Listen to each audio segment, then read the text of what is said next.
بسم اللہ الرحمن الرحیم۔ السلام علیکم ورحمۃ اللہ وبرکاتہ۔ پروگرام آپ کے مسائل ان کا شرعی حل، ہم حاضر ہیں آپ کے سوالات کے جوابات لے کر۔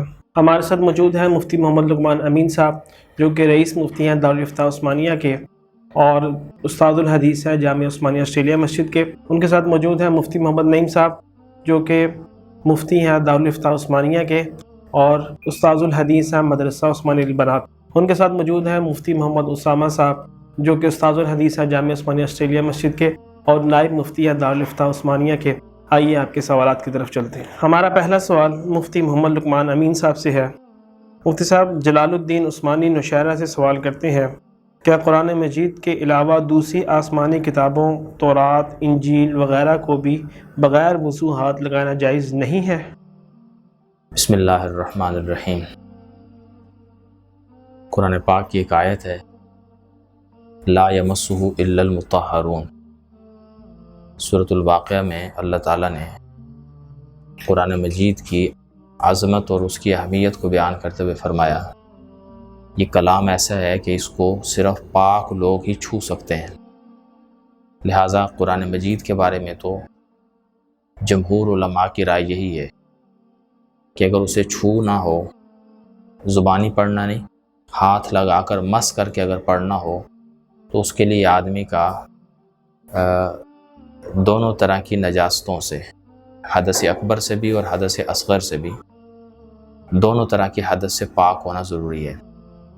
لیکن اس کے علاوہ قرآن مجید کا اگر کوئی ترجمہ ہو یا قرآن مجید کی کوئی تفسیر ہو یا کوئی دینی کتاب ہو، تو اس کو ہاتھ لگانا، جبکہ اس میں قرآنی آیتیں بھی لکھی ہوں، اس کی اجازت ہے۔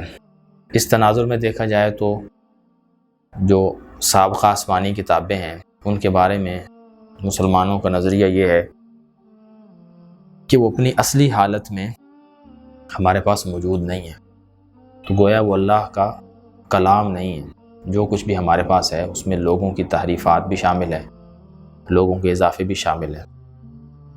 اس اصول کے پیش نظر اگر دیکھیں تو بغیر طہارت کے انہیں چھونے کی اجازت ہونی چاہیے، لیکن علماء نے لکھا ہے کہ سابقہ آسمانی کتابوں کو بھی بغیر وضو کے چھونے سے احتیاط کرنی چاہیے، اس لیے کہ یہ بات تو ہم مانتے ہیں کہ وہ خدا کی اتاری ہوئی کتابیں ہیں، لیکن یہ بات یقین سے نہیں کہی جا سکتی کہ ان میں سے کون سا جز، کون سا حصہ اللہ کا اتارا ہوا ہے اور کون سی بات لوگوں کی اضافہ کردہ ہے۔ لہٰذا اس احتمال کے پیش نظر ان کتابوں کو بھی چھونے سے پہلے آدمی کو پاک ہونا چاہیے۔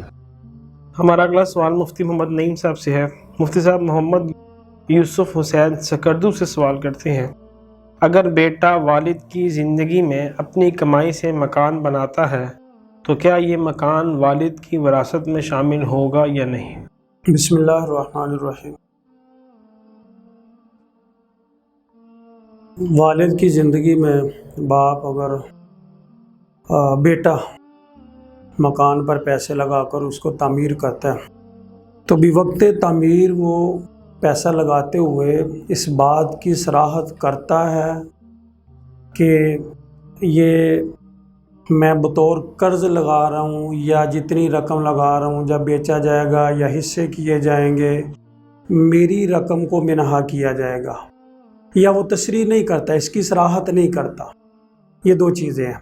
اگر صراحت کرتا ہے تو اس نے جتنی رقم لگائی ہے یا جو ان کے آپس میں طے ہو جاتا ہے اس اعتبار سے وہ اتنی رقم اپنی واپس لے گا۔ اگر صراحت نہیں کرتا تو وہ وراثت میں ہی شمار ہوگا اور وہ وراثت کے اعتبار سے ہی اس کے حصے کیے جائیں گے۔ ہمارا اگلا سوال مفتی محمد اسامہ صاحب سے ہے۔ مفتی صاحب، ابراہیم راولپنڈی سے سوال کرتے ہیں، قسطوں پر خریدی ہوئی چیز قسطیں پوری ہونے سے پہلے فروخت کرنے کا کیا حکم ہے؟ بسم اللہ الرحمن الرحیم۔ اگر بھائی نے وہ چیز مالکانہ حقوق کے ساتھ بیچی ہے اور مشتری نے مالکانہ حقوق کے ساتھ وہ چیز خریدی ہے اور مشتری کے قبضے میں ہے تو ٹھیک ہے، اس کی مرضی ہے، وہ اس کا مالک ہے، وہ آگے بیچ بھی سکتا ہے۔ اور جو مشتری نے بائع کے بقیہ پیسے دینے ہیں قسطوں کی صورت میں، وہ مشتری کے ذمے جو ہے قرض ہے اور اس کی ادائیگی اس کے لیے ضروری ہے۔ ہمارا اگلا سوال مفتی محمد لقمان امین صاحب سے ہے۔ مفتی صاحب، سلیم اللہ خان جنگ سے سوال کرتے ہیں، اگر عورت کے بال اتنے لمبے ہوں کہ ان کو سنبھالنا مشکل ہو اور الجھتے رہتے ہوں تو کیا عورت ایسی صورت میں بال کاٹ سکتی ہے؟ بسم اللہ الرحمن الرحیم۔ دیکھیے، عورتوں کے جو بال ہیں یہ عورتوں کے لیے باعث زینت ہیں، اور کتابوں میں لکھا ہے کہ مردوں کو اللہ تعالیٰ نے داڑھی کے ذریعے اور عورتوں کو اللہ تعالیٰ نے مینڈیوں کے ذریعے زینت بخشی ہے۔ لہٰذا ان بالوں کو عام حکم تو یہی ہے کہ انہیں نہیں کاٹنا چاہیے۔ کسی عذر وغیرہ کی وجہ سے اگر کوئی کاٹے تو وہ تو عذر کی وجہ سے ٹھیک ہو جاتا ہے، لیکن عام حالات میں بالوں کو عورتوں کے لیے حکم یہی ہے کہ انہیں چھوڑ دیں، دراز ہونے دیں اور بالوں کو سنبھالیں۔ لیکن اگر کسی خاتون کے بال بہت زیادہ بڑے ہوں جنہیں سنبھالنا بہت مشکل ہو، اور اس کی حد فقہا نے یہ لکھی ہے کہ اگر ایک عورت کھڑی ہو اور اپنے بالوں کو سیدھا کرے تو بال اس کی پشت سے نیچے جاتے ہوں، سرین سے بھی نیچے جاتے ہوں، تو وہ زائد بالوں کو کاٹ لے تو اس کی گنجائش ہے۔ لیکن بالوں کو اتنا چھوٹا کرنا کہ وہ مردوں سے مشابہت محسوس ہو، جس کو اللہ کے نبی صلی اللہ علیہ وسلم نے قابل لعنت فعل قرار دیا ہے۔ قابل لعنت ہے وہ عورتیں جو مردوں سے، اور وہ مرد جو عورتوں سے مشابہت کرتے ہیں۔ اس طرح کے بال کاٹنا تو غلط ہے، لیکن اگر بال زیادہ طویل ہو جائیں، جس کی حد میں نے عرض کر دی ہے کہ فقہا نے یہ لکھی ہے کہ سرین سے بھی نیچے لٹکتے ہوں بال، تو ان بالوں کو اس حد تک کاٹ دیں، یعنی پشت کے آخر تک ان بالوں کو رکھیں، اور مزید جو بڑھ رہے ہیں انہیں کاٹ دیں، تو اس کی گنجائش ہے۔ ہمارا اگلا سوال مفتی محمد نعیم صاحب سے ہے۔ مفتی صاحب، کمال الدین کراچی سے سوال کرتے ہیں، کیا مرد حضرات سونے کے علاوہ کسی اور دھات کی بریسلیٹ پہن سکتا ہے؟ یہ مرد کے لیے بریسلیٹ کا پہننا جائز نہیں ہے، کہ اس کی ایک تو یہ ہے کہ یہ مشابہت ہو جاتی ہے اس کی، تو مشابہت سے بچنے کا حکم، چونکہ یہ یہاں پر دھاگا باندھتے ہیں ہندو، تو اس مشابہت سے بچنے کے لیے، اور دوسرا یہ کوئی مرد کے لیے زیب و زینت بھی نہیں ہے بریسلیٹ کا ہاتھ پہ باندھنا، اس لیے یہ جائز نہیں ہے۔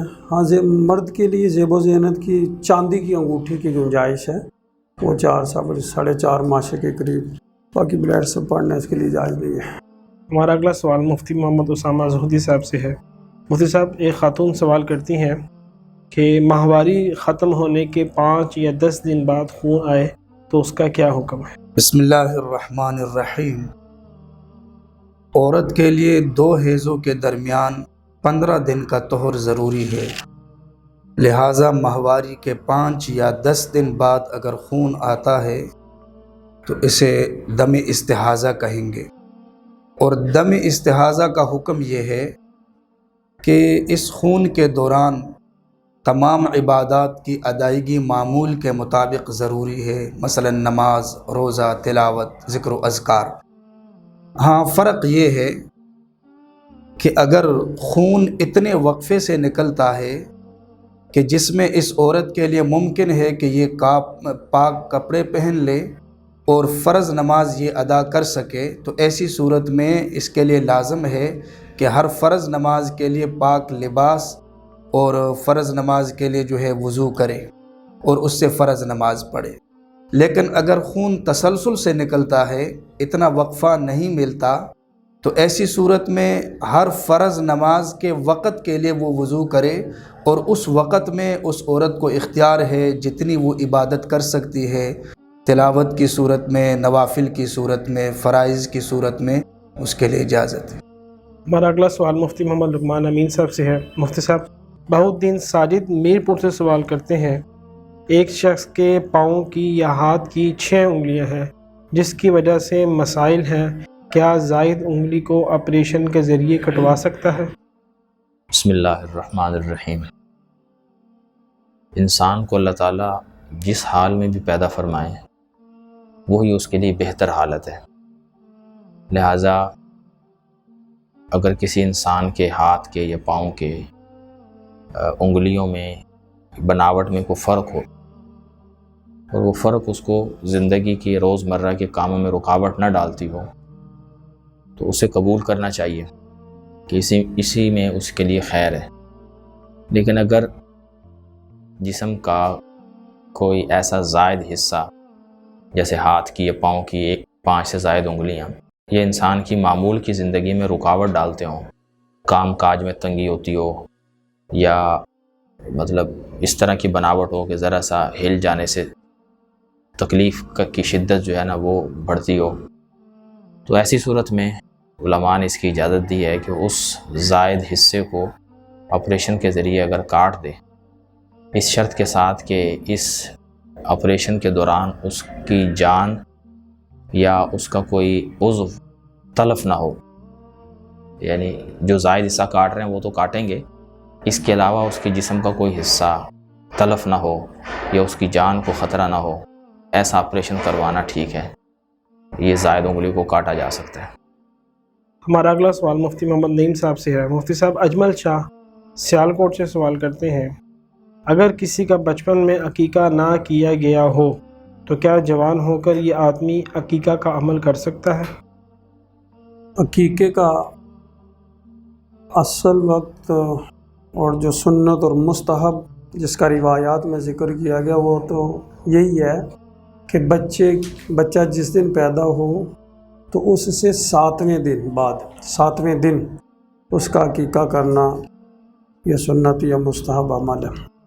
باقی اگر کوئی نہیں کر سکا اپنی کسی مجبوری کی وجہ سے یا لا علمی کی وجہ سے، ہاں وہ جوان ہو گیا، تو اس کا طریقہ کار جو کتابوں میں ذکر کیا گیا وہ یہی ہے کہ اب جب بھی یہ کرے تو اس کی پیدائش کا جو 7واں دن بنتا ہے یہ تب کر لے۔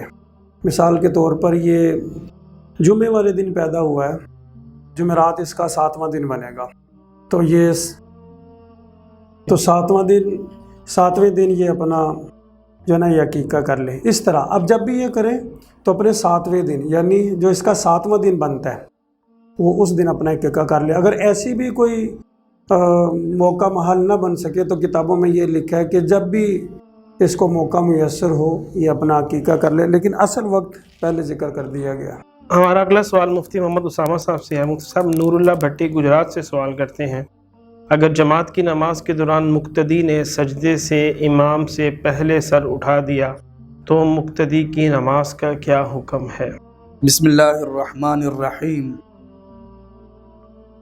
شرع کی روح سے مقتدی کے لیے حکم یہ ہے کہ وہ امام کی متابعت اختیار کرے، لیکن اگر غلطی سے وہ رکوع یا سجدے سے امام سے پہلے سر اٹھائے تو یہ صورت مکروہ تحریمی ہے اور ایک مذموم صورت ہے۔ نماز تو اس کی ہو جائے گی لیکن کراہت کے ساتھ ہو جائے گی۔ لیکن اگر اس نے سجدے سے یا رکوع سے امام سے پہلے سر اٹھایا اور ابھی امام رکوع اور سجدے میں ہے تو ایسی صورت میں اس کے لیے شرع کا حکم یہ ہے کہ یہ دوبارہ لوٹ جائے اور امام کے ساتھ شامل ہو جائے۔ تو ناظرین محترم، یہ تھے آپ کے آج کے سوالات کے جوابات۔ انشاءاللہ آپ کے بقیہ سوالات کے جوابات لے کر اگلے ہفتے حاضر ہوں گے۔ تب تک کے لیے اپنے ادارے جامعہ عثمانیہ آسٹریلیا مسجد کو، اس کی میڈیا ٹیم کو اور تمام اراکین کو دعا میں یاد رکھیے گا۔ اللہ حافظ۔